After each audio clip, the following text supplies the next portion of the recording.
To kick off day 2 of the conference, ladies and gentlemen, it is my pleasure to now invite Mr. Danial Abdullah, Director General, Labuan Financial Services Authority, to deliver today's welcome remarks. Sir, if you please. Distinguished speakers, delegates, ladies and gentlemen, Assalamu alaikum wa rahmatullahi wa barakatuh, and a very good morning to all of you.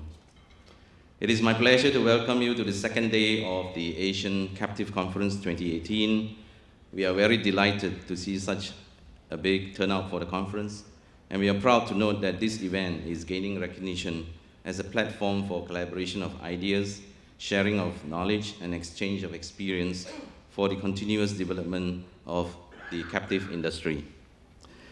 Today, I'm also very pleased and honored to share this wonderful piece of news that last night, Labuan IBFC was awarded the Asian Domicile for Captives Award at the inaugural Asia Captive Review Awards 2018.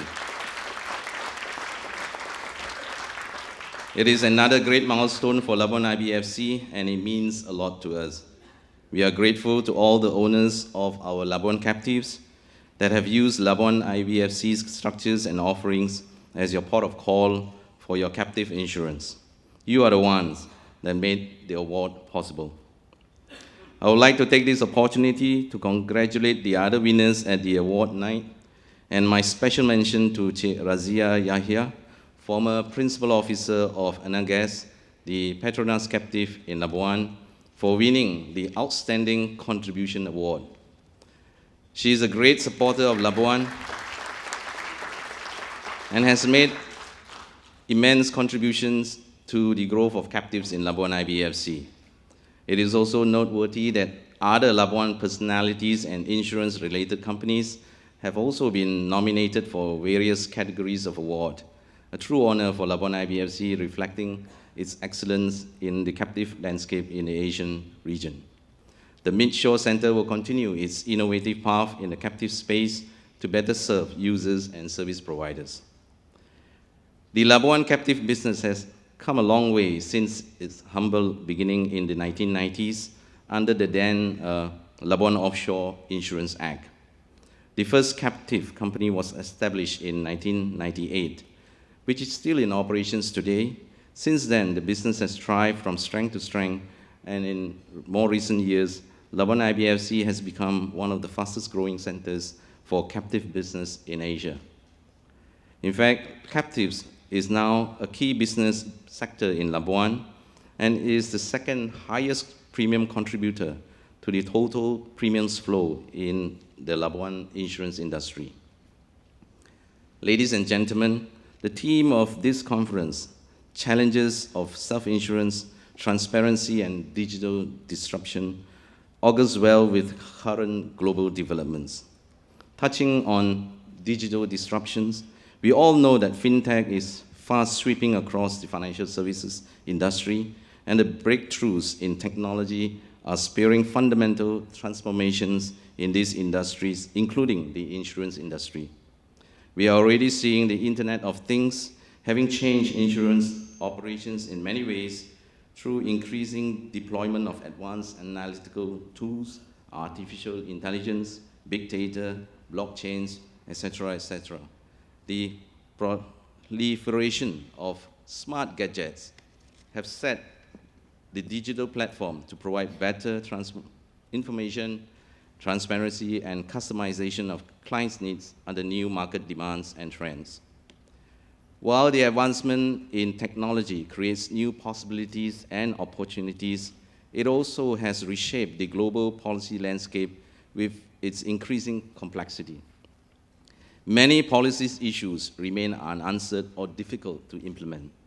These include fiscal and prudential policies relating to the digitization of businesses. However, both the market players and regulators would agree that for long-term legitimacy and sustainable businesses, regulations need to be in place.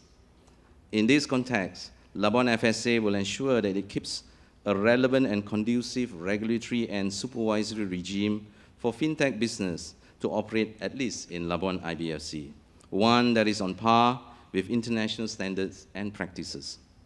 Labuan FSA recognizes the business potential of these innovative financial services and welcome existing Labuan institutions and new companies, including insurance companies, to deploy them as part of their business model to tap on the revenue-generating potentials and to better serve their clients.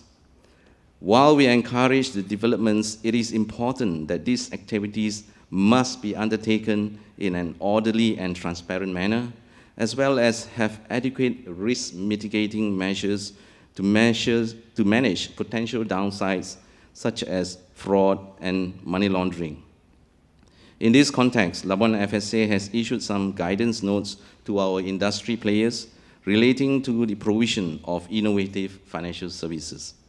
Indeed, with heightened level of the use of Internet of Things, there is an accompanying increase in cyber attack risk. It is therefore crucial for risk management service providers to always equip with the latest knowledge and skill set needed in this new environment. That is, in fact, one of the objectives of this conference, i.e., for knowledge enrichment.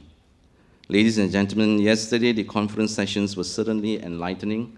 We heard about the important role of captives in supporting their parent companies' growth aspiration by identifying, managing, and even monetizing risks to enable them to provide protection against risk while able to build new profit centers towards delivering revenue growth.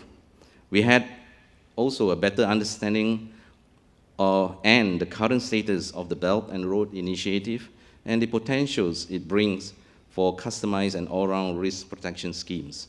We were informed of the latest developments of the BAPS and how captives might be treated under the BAPS initiative.